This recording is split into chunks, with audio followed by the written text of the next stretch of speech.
कोई होता है और उसमें जो मिशन के पीछे हैं वो आप हैं।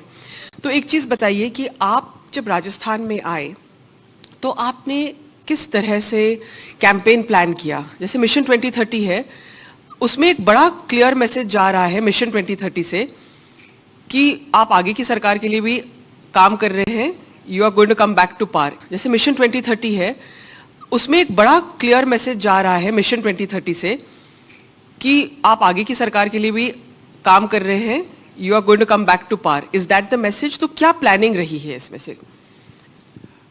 First of all, thank you for the kind words, but I think they are a bit overrated. ये मिशन 2030 है या बाकी कोई भी तरह की कैंपेन्स हैं, इन सब के पीछे सबसे पहले सोच तो चीफ मिनिस्टर की ही रहती है जी। We are only the facilitators who try to present the things as they are thought. जैसे सोचा जा रहा है वैसे बताने और दिखाने की बात है। और जो आपका सवाल है कि मिशन 2030 के पीछे की सोच, वो सोच जो अशोक गहलोत चीफ मिनिस्टर हैं, जिन्होंने जो तीसरी बार मुख्यमंत्री बने और 3 टर्म्स पूरी करने जा रहे हैं, वेलफेयरिज्म उनका एक एजेंडा शुरू से रहा है और उस वेलफेयरिज्म में ही वो चाहते हैं कि 2030 तक राजस्थान जो बेसिक पैरामीटर्स हैं उस पे नंबर 1 होना चाहिए। वो चुनौतियों को भी देखते हैं कि लैंडलॉक्ड स्टेट है, पोर्ट नहीं है, उसके बावजूद आज आर्थिक विकास दर में राजस्थान हिंदुस्तान में नंबर 2 है आंध्र प्रदेश के बाद। तो इन सब चीज़ों से उनको भी ये बात की सोच आती है कि कैसे आगे की बात की जाए। बिकॉज बहुत लोगों के साथ काम किया मैंने, बट इनके साथ काम करने का एक्सपीरियंस थोड़ा सा डिफरेंट है, क्योंकि श्रेय लेना नहीं चाहते किसी चीज का, काम करते रहना तो चाहते हैं, पब्लिक को बताना नहीं चाहते कि मैं कर रहा हूं आपके लिए। वो कहते लोगों को अपने आप मालूम पड़ेगा। लेकिन आपने देखा कि बताना जरूरी है।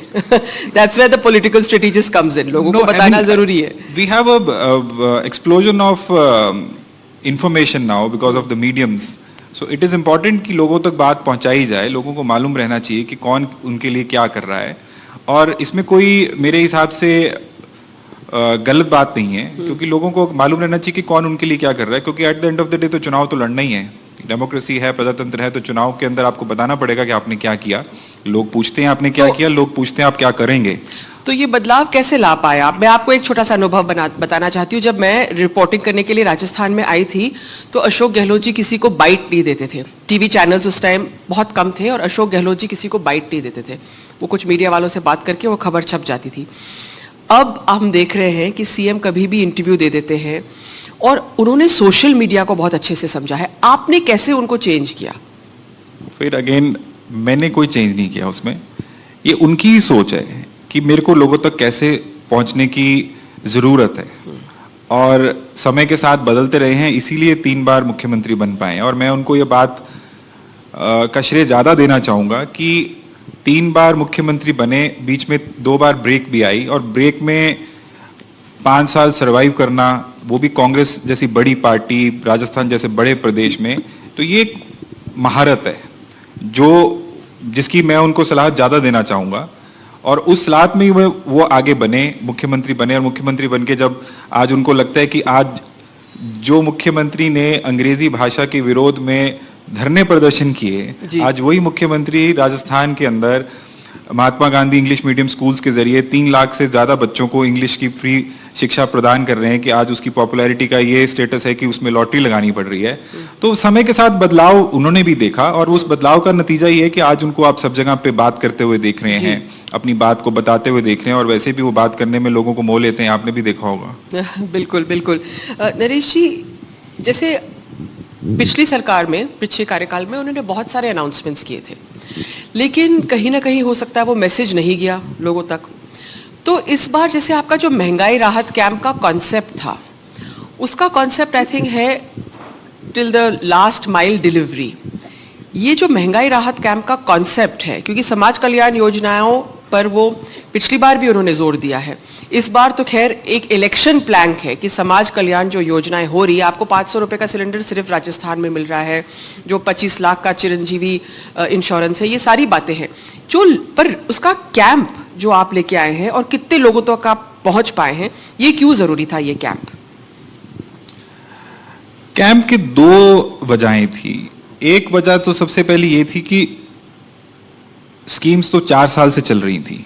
इस बजट में उन्होंने कुछ स्कीम्स को इंक्रीमेंटल किया, जैसे चिरंजीवी योजना 10 लाख से 25 लाख की गई, पेंशन को 750 से 1000 रुपए मिनिमम किया गया, इस तरह से बिजली की यूनिट्स की बात थी। और कुछ स्कीम्स ऐसी थी जो नहीं लाई गई, जैसे 500 रुपए का सिलेंडर नई स्कीम थी।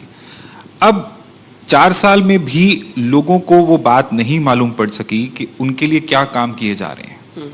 तो कैंप्स का बेसिक मकसद ये था कि लोग खुद अपने पांव से चलकर जाएं, कैंप्स में जाके रजिस्टर करें, और जो आदमी सोचता है कि उसको एक स्कीम की आवश्यकता है या एक स्कीम का ही वो लाभार्थी हो सकता है, तो सिस्टम इस तरह से बनाया गया था कि आपके यहाँ पे जो जन आधार नंबर है, जो सोशल सिक्योरिटी नंबर यहाँ पे यूज होता है, वहां पे जब वो एंटर किया जाता किसी भी नाम का, तो उसको बताया जाता था कि आप एक नहीं 6 स्कीम के लाभार्थी हैं। अच्छा।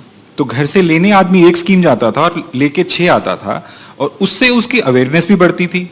जब वो कैंप में जाता था, मान लीजिए वहां पे 50 लोग खड़े हैं या 100 लोग खड़े हैं या 10 लोग खड़े हैं, तो आपस में चर्चा भी सिर्फ स्कीम की ही करते थे कि आपको क्या मिला और आपको क्या नहीं मिला, मुझे क्या मिला, आपको क्या मिला, इसी बारे में बात होती थी और इसी से अवेयरनेस बनती है। उस अवेयरनेस का फायदा ये होता है कि अगर मेरे को 6 स्कीम मिली तो मैं कल जाके अपने पड़ोसी को, अपने रिश्तेदार को, अपने दोस्त को ये बताने की सिचुएशन में हूं कि भाई ये भी स्कीम सरकार की है। क्योंकि आप जितना मर्जी विज्ञापन दे लें, आप जितने मर्जी सोशल मीडिया पे ऐड चला लें, eight the end of the day मुझे क्या मिला से ही बात बनेगी जी। और वो जब कैंप में लोग जाते थे, उनको स्कीमों के बारे में भी मालूम पड़ता था और वो लोगों को जाके भी बताते थे। और प्रोसेस इतना सिंपल था कि 60 दिन अस्थायी कैंप चले, एक भी नेगेटिव खबर, एक भी नेगेटिव न्यूज, एक भी आदमी की कंप्लेन, कोई करप्शन की कंप्लेन, किसी तरह का कोई भी चीज सामने नहीं आई। और मुख्यमंत्री की सोच एक ये भी थी कि पारदर्शिता से काम होगा। वहां पे सरकारी तंत्र भी बैठा, वहां पे प्राइवेट तंत्र भी बैठा, ताकि किसी को ऐसा नहीं लगना चाहिए कि उसको कोई ऐसी प्रोसेस के थ्रू जाना पड़ रहा है जिसमें उसकी कोई हरासमेंट हो रही है। Everyone was welcomed and went back happy with the guarantee cards, and those guarantee cards were implemented instantly. That is also something very new in our country. बहुत इंटरेस्टिंग है क्योंकि करीब 8 करोड़ वोटिंग पॉपुलेशन है राजस्थान में और 7 करोड़ प्लस तक आप पहुंच गए हैं। आपने गारंटी कार्ड की बात करी। आजकल मुख्यमंत्री को हम सुन रहे हैं और वो कहते हैं कि या तो आप बीजेपी से ये गारंटी ले लीजिए कि मेरी स्कीमों को वो जारी रखेंगे, या आप उनसे पूछ लीजिए कि भाई अगर हम नहीं आते हैं तो क्या हमारी स्कीमें जारी रहेंगी या नहीं, ये बीजेपी से ये सवाल कर लीजिए। तो एक तरह से ये जो नैरेटिव है, इट्स वेरी वेरी इंटरेस्टिंग। ऐसे नहीं जादूगर कहते उनको। तो वो ऑफ कोर्स ये बात वो कहना चाह रहे हैं कि अगर स्कीम, बिकॉज आज आप किसी भी तरह का पॉलिटिकल अगर अटैक देखते भी हैं तो वो स्कीम किसको मिली किसको नहीं मिली पे है। कोई आदमी ये नहीं कह रहा कि स्कीम में कोई बुराई है, कोई खामी है, और स्कीमें जितनी बनी है उनका पूरे देश में कॉपी किया जा रहा है। ऑक्सफोर्ड में केस स्टडीज लिखी जा रही हैं, और आप गांव देहात ढानी में जाके पूछेंगे तो कोई आदमी आपको स्कीम के बारे में कंप्लेन नहीं करेगा, क्योंकि एक तो स्कीम का सबको मालूम भी है और स्कीम सबको पसंद भी है और स्कीम का सब लाभ भी ले रहे हैं। एक आपको रोचक बात बताता हूं कि एक पीछे एक जन सम्मान वीडियो कॉन्टेस्ट चला रखा था सरकार ने, जिसके अंदर लोगों को स्कीमों के प्रचार करने के बारे में आह्वान किया गया और उसके लिए कुछ इनाम भी दिए जा रहे थे। तो एक लेडी ने एक वीडियो बनाया। उस लेडी ने, महंगाई राहत कैंप में तो 10 स्कीमें थी, उस लेडी ने अपने आप को 18 स्कीमों का लाभार्थी बताया कि कहां से उसके हस्बैंड एक्सपायर हो गए थे, किस वजह से एक्सपायर हुए थे, उसके लिए उसको क्या मिला, उसके बाद उसके बच्चे को पालनहार योजना का कैसे लाभ मिला, उसको 100 यूनिट बिजली का कैसे लाभ मिला, उसको पेंशन, विधवा पेंशन कैसे मिल रही है, उसके बाद उसकी चिरंजीवी बीमा कैसे हो गया, 500 का सिलेंडर कैसे मिल गया। अब ऑनेस्टली मैं काम करने के बावजूद मुझे कुछ स्कीमों के बारे में नहीं मालूम था जो उस लेडी ने वीडियो में बताया कि मेरे को मिल रही है। सो आज पूरे राजस्थान के अंदर 7.5 करोड़ प्लस गारंटी कार्ड वितरित हुए, 1.25 करोड़ से ऊपर लोग चल के उन कैंप्स में गए, जिसके लिए सरकार ने उनको कोई वाहन नहीं दिया था। तो ये सरकार के प्रति, मुख्यमंत्री के प्रति और कांग्रेस पार्टी की सरकार के प्रति आस्था भी दिखाता है, और उसमें कुछ लोगों ने विघ्न डालने की कोशिश भी की, जिसका जनता ने खुद जवाब दिया। आपने जब मिशन 2030 अभी किया है तो उसमें कितने लोगों ने उसमें हिस्सा लिया है, कितने आपको सुझाव मिले हैं? जो लास्ट रिकॉर्ड मैंने देखा था 3 करोड़ प्लस जो सुझाव अभी तक आए हैं, क्योंकि इसका एक मल्टी लेयर्ड प्रोसेस था। 9 लेयर्स में लोगों से सुझाव मांगे गए कि किसी भी वर्ग को हम ऐसा नहीं हो कि वो अनटच रह जाए, कि अछूता रह जाए, चाहे वो बच्चों की निबंध प्रतियोगिता हो, चाहे उसके अंदर सोशल मीडिया पे वीडियो कॉन्टेस्ट हो, चाहे वो सरकारी कर्मचारियों का अपने अपने विभागों के प्रति अपना फीडबैक हो कि कैसे उनका विभाग 2030 में दिखे, चाहे वो उसके बाद वेबसाइट के थ्रू हो, एसएमएस के थ्रू हो, व्हाट्सएप के थ्रू हो। और एक और चीज़ की गई कि घर घर जाके 1 करोड़ घरों में भी पूछा गया कि आप बताएं कि आप 2030 में आपके हिसाब से राजस्थान कैसा होना चाहिए, आपको क्या चाहिए राजस्थान के लिए। तो लोगों ने उसमें 3 करोड़ लोगों ने जो पार्टिसिपेट किया, मैं ये जरूर कहना चाहूंगा यहाँ पे कि ऐसा नहीं कि हर सुझाव आउटस्टैंडिंग था, बट लोगों ने उसमें पार्टिसिपेट किया। यही मुख्यमंत्री और कांग्रेस पार्टी की सरकार के प्रति विश्वास दिखाता है कि एक मुख्यमंत्री और उनकी सरकार ने जब गारंटी कार्ड दिए, उससे एक विश्वसनीयता बनी। उस विश्वसनीयता का आज नतीजा ये हुआ कि आगे के लिए भी लोग उनके साथ बात कर रहे हैं कि आगे क्या होना चाहिए। जी, और जैसे आपने कहा कि ब्यूरोक्रेसी को भी आपने इसमें इन्वॉल्व किया है। अब हम देखते हैं ज़्यादातर कि जो ब्यूरोक्रेसी को एक तरह से उसमें ऊर्जा देना, और खासकर जब इलेक्शन पास आ रहा होता है, क्योंकि इट्स अ नाइस कुशी जॉब है ना, एंड तो वो आपको लगता है कि कहीं ना कहीं ब्यूरोक्रेसी में भी एक थोड़ा सा, क्योंकि वो ओपिनियन मेकर्स है, चेंज मेकर्स है, वो गेम चेंजर्स भी होते हैं इलेक्शन में। ब्यूरोक्रेसी का अपना एक काम रहता है और उनकी एक मर्यादा भी रहती है, बट ये बात मैं जरूर कह सकता हूं कि ब्यूरोक्रेसी ने इसमें पूरा साथ दिया और ब्यूरोक्रेसी ने इसमें बहुत उत्साह से अपना पार्टिसिपेशन किया। जो आज हम हर डिपार्टमेंट का एक विजन डॉक्यूमेंट अपनी तरफ से बना रहा है, और वो विजन डॉक्यूमेंट उस डिपार्टमेंट के हर कर्मचारी से लेके ऑफिसर से लेके टॉप मोस्ट ब्यूरोक्रेट तक इसमें इन्वॉल्व है, अपना फीडबैक दे रहे हैं। तो ये एक, मैं कहूँगा कि इंकरेजिंग साइन है, ना सिर्फ राजस्थान के लिए बल्कि पूरे देश के लिए, कि अगर ब्यूरोक्रेसी को आप इन्वॉल्व करके चलते हैं तो उसमें आपको कोई ना कहीं लाभ ही मिलेगा। क्योंकि eight the end of the day उन लोगों को अपने विभाग का सबसे ज्यादा मालूम है, वही लोग पॉलिसीज का क्रियान्वयन करते हैं, पॉलिसीज बनाने में उनका रोल रहता है। तो वो I think it is a good exercise and everyone is going to benefit from it. Naresh ji, usually लोग ये सवाल ऑपोजिशन वाले भी पूछ रहे हैं कि आपने जो महंगाई राहत का काम जो है और ये जो पीक कर रहे हो आप, क्या आपने स्ट्रेटेजिकली डिसाइड किया कि इलेक्शन के लास्ट ईयर में आप इसको करेंगे, ये जो big push, social media push, या कहीं कोविड या ऐसे कारण रहे कि आप इसको पहले ही लॉन्च कर सकते थे, नहीं कर पाए? कोविड की तो लिमिटेशंस रही और कोविड से पूरा देश जूझता रहा है, राजस्थान भी जूझा है। राजस्थान ने कोविड मॉडल भी क्रिएट किया, भीलवाड़ा मॉडल पूरे वर्ल्ड में फेमस हुआ, तो उसमें कुछ मुश्किलें रही हैं। बट जब मेरा रोल शुरू हुआ तो उसके बाद से जब तक लगातार सरकार अपनी जो वेलफेयरिज्म या सोशल सिक्योरिटी की जो स्कीम्स हैं उसको आगे लेके चल रही है, और उसी के तहत ये महंगाई राहत शिविर हो या और भी तरह की बचत राहत बढ़त के जो बजट बना, उस तरह की चीज़ों को आगे इन्वॉल्व किया जा रहा है। और पिछले सालों के अंदर मैं मानता हूँ कि हो सकता है कि कोविड का भी वजह रही हो कि ये सब नहीं हो पाया। But would you have like to launch महंगाई राहत कैंप्स 1 year अर्लियर? महंगाई जब होगी तो कैंप तो तभी लगने चाहिए ना। जी, thank you, that's a nice answer. But आपने डीके शिव कुमार के साथ भी काम किया कर्नाटका में, और उसमें हमने देखा द वे बीजेपी ने जो कार्पेट बॉम्बिंग करी, एंड में बजरंग बली वाला बहुत बड़ा मुद्दा बना। आप तैयार थे क्या इसके लिए? आप जब होमवर्क करके स्कूल जाते हैं ना तो आपका कॉन्फिडेंस थोड़ा अलग होता है। आप क्लास में टाई भी टाइट पहनते हैं और टीचर के आने की वेट करते हैं कि टीचर आएगी और मैं अपना रात को किया हुआ होमवर्क दिखाऊंगा। कर्नाटक भी ऐसा ही था। कर्नाटक में 2 साल बहुत कड़ी मेहनत पूरी पार्टी ने की डीके शिव कुमार की अध्यक्षता में, और उसके बाद फिर लास्ट में सब लोग अपने अपने हिसाब से प्रचार करते हैं, सबने किया। पर कांग्रेस पार्टी प्रिपेयर्ड थी मेरे ख्याल से बहुत पहले से। अगर चुनाव 4 महीने पहले भी होते तो रिजल्ट ऐसे ही आता, 1-2 सीट फालतू ही आती। मैं एक प्रिडिक्शन आपसे करने को कहूंगी। आपको क्या लगता है राजस्थान में क्या होगा? किस चीज के लिए आप प्रिपेयर्ड हैं? What do you think BJP will do? I cannot comment on something which I can't control, but BJP चुनाव लड़ने की अच्छी कोशिश कर रही है और अच्छी कोशिश करेगी, पर कांग्रेस पार्टी भी पूरी तरह से प्रिपेयर्ड है। मुख्यमंत्री का मार्गदर्शन है, कांग्रेस पीसीसी प्रेसिडेंट दोतासरा जी अध्यक्षता कर रहे हैं, रंधावा जी एआईसीसी रिप्रेजेंटेटिव हैं, वो अपने हिसाब से अपना काम कर रहे हैं। कांग्रेस सेंट्रल लीडरशिप, राहुल गांधी, खड़गे जी, सब लोग लगे हुए हैं और कांग्रेस पार्टी बहुत अच्छी फाइट दे रही है, और मैं ऐसा चाहता हूं कि उनकी सरकार बने। आपने जो कहा कांग्रेस के साथ, आपने कांग्रेस पार्टी ये चुनाव लड़ रही है और एक नए एंगल से लड़ रही है। तो कांग्रेस पार्टी एक्चुअली सब लोग को लगता है कि कांग्रेस पार्टी को बदलना बहुत मुश्किल है, तो उनके साथ काम करना कैसा अनुभव रहा है आपका? This is the most difficult question. Congress party के साथ काम करने का अनुभव चैलेंजिंग रहता है जी। और वो एज अ प्रोफेशनल चैलेंजिंग नहीं है। जो लोग पार्टी का नेतृत्व करते हैं उनके लिए भी चैलेंजेस रहते हैं और चैलेंजेस को पार करके आगे आने में ही मजा भी आता है और उसी का आपको श्रेय भी मिलता है। तो इसमें एक कल्चर है जो बहुत सालों से, दशकों से, पीढ़ियों से चलता आ रहा है।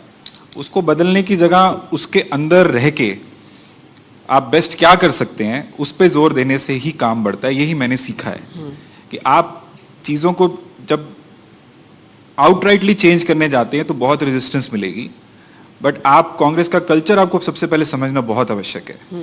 और अगर आपको कांग्रेस का कल्चर मालूम है तो आप कांग्रेस के अंदर रह के काम भी कर सकते हैं और आगे भी बढ़ सकते हैं। तो उसी पे मैं कोशिश करता हूं कि कांग्रेस के कल्चर, कांग्रेस की हायरार्की, कांग्रेस की एक स्टाइल है कांग्रेस का, उसको मेंटेन करते हुए इनोवेट कैसे किया जा सके। बिकॉज आउटराइट चेंज ना कोई चाहता है और ना ही जल्दी से आगे बढ़ पाता है। बट जहां तक चैलेंजेस की बात है, चैलेंजेस तो रहेंगे और आगे भी आएंगे और पहले भी रहे हैं, तो उसको तो हम जूझ रहे हैं, जूझते रहेंगे। सबसे बड़ा चैलेंज जो आपके सामने आने वाला है, जो आप भी जानते हैं क्योंकि आप हमेशा आगे ही सोचते हैं, तो सबसे बड़ा चैलेंज होने वाला है कि मुख्यमंत्री के खिलाफ एंटी इनकम्बेंसी नहीं दिख रही है, एमएलएज और मिनिस्टर्स के खिलाफ है एंटी इनकम्बेंसी। क्या आप लार्ज चंक में टिकट्स चेंज कर पाएंगे? क्या आप पार्टी को प्रिवेल कर पाएंगे कि टिकट्स बदलना चाहिए? क्योंकि ये सुझाव काफी लोगों को लग रहा है, या आपको क्या लगता है ये जरूरी है, और अगर नहीं लगता है तो क्यों नहीं? सी, फर्स्ट ऑफ ऑल मैं पार्टी के बिहाफ पे बात नहीं कर सकता। मेरा काम है उनको इंफॉर्मेशन देना, उस इंफॉर्मेशन के तहत पार्टी को निर्णय करना है। जहां पे चेंज की आवश्यकता रहेगी वहां पे पार्टी चेंज करने के लिए तैयार भी होगी। चुनाव जीतना है तो सब चीजों को ध्यान में रखना पड़ेगा, क्योंकि एकमात्र एजेंडा चुनाव जीतना होना चाहिए जी। और अगर एकमात्र एजेंडा चुनाव जीतना है तो मेरे को नहीं लगता कि किसी भी तरह के चेंज में संकोच किया जाएगा। उसमें चाहे टिकट वितरण की बात हो, चाहे कास्ट एडजस्टमेंट की बात हो, तो party is open for that, everyone is working for that only, and I don't think so there is any obstacle to not make any such kind of a change. यहाँ पर एक राजस्थान की राजनीति में एक सचिन पायलट जो फैक्टर है, वो एज ए पॉलिटिकल एनालिस्ट आप मानेंगे कि वो एक फैक्टर है इलेक्शन में, वो फैक्टर आपको नुकसान नहीं दे, उसके लिए आपने क्या किया है? See, again, आप पार्टी का क्वेश्चन पूछ रहे हैं। I'm not a party spokesperson, but what I can see is that everyone is working to ensure Congress Party's victory in Rajasthan, and everyone has a role. Some people have more important roles, some people have other kind of roles, but every role according to me is important, and everyone is working unitedly towards ensuring that Congress Party makes history and let the old history go by. So I think everything is fine.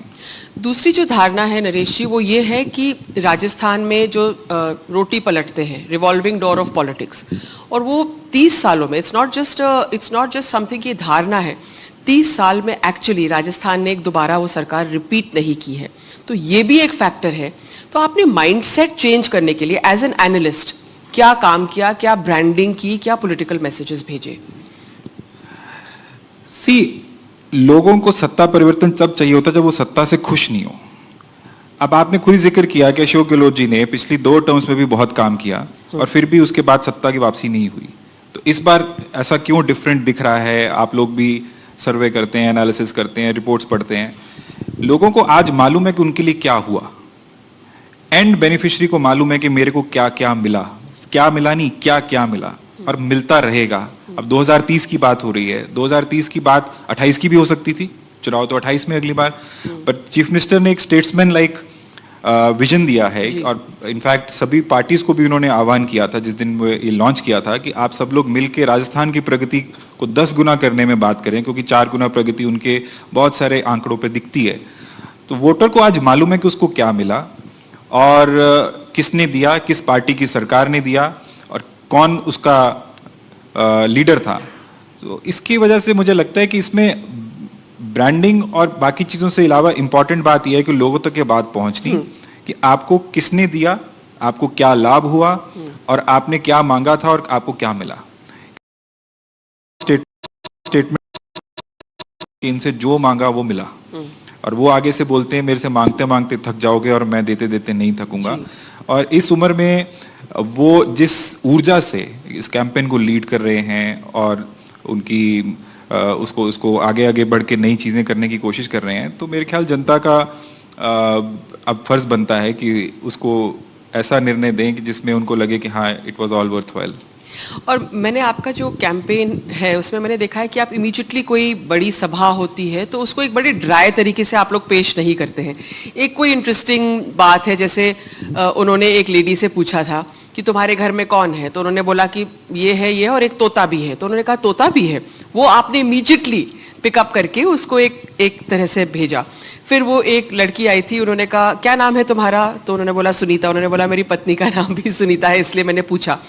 तो ये जो not just a dry kind of chief minister who is just talking about schemes, आपने एक तरह से एक बहुत lighter side, एक ह्यूमन साइड, एक interesting side of Ashok Gehlot आप लेके आए हैं। इनफैक्ट मैं देखती हूँ कि उन्होंने वो बढ़िया सा उनका एक वो अजरक का भी वो पहन रखा है। तो थोड़े एनेक्डोट्स शेयर कीजिए उनके बारे में कि आपका कैसा अनुभव रहा है उनके साथ काम करने का, खासकर कुछ ऐसे इंटरेस्टिंग लाइटर एनेक्डोट्स जो हों। See, Ashok Gehlot in private conversation is a very interesting man. He's rich with historic anecdotes. जो उनके साथ बैठो, आप सफर कर रहे हो तो आपको पूरा रास्ता ऐसे ऐसे किस्से सुनाएंगे जो किताबों में दर्ज नहीं है, इनको लिखा नहीं गया।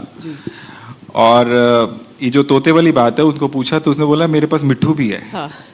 So that was quite something. But see, Ashok Gehlot ji को ये बातें बताने की आवश्यकता नहीं है। वो पहले बात उस तरह से करते नहीं थे कि जो पब्लिक में ओपन इंटरेक्शंस हो। आज वो एक ओपन इंटरेक्शन की, उसके अंदर उनको अच्छा लगा, फिर दूसरी की, तीसरी की, उस पर चर्चाएं बनती रही और उन्हीं में से किससे निकल के आते हैं। At the end of the day कोई चीफ मिनिस्टर हो, आप हैं, मैं है, तो first of all human beings.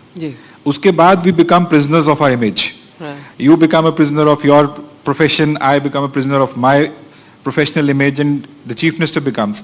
But जब ऐसा माहौल बनता है जिसमें जनता आपसे सीधा संपर्क करती है, बात करती है, ओपन टाउन हॉल इंटरेक्शन चल रहा है, तो मुख्यमंत्री के अंदर से भी वो एक ह्यूमन बीइंग बाहर दिखता है जो प्राइवेट वाले लोगों को तो मालूम पड़ता है, आज पब्लिक को मालूम पड़ रहा है और लोगों को उसमें इंटरेस्ट आ रहा है। इनफैक्ट ये जो पब्लिक ओपन इंटरेक्शंस होनी शुरू हुई तो उसके अंदर समय के कारण, क्योंकि जुड़ते सब 33 जिलों से, पहले 33 थे अब 50 हो गए, सब जिलों से लोग थे, तो मौका 5, 7, 8, 10 को मिलने लगता था कि भी इतने लोग बात कर सकते हैं।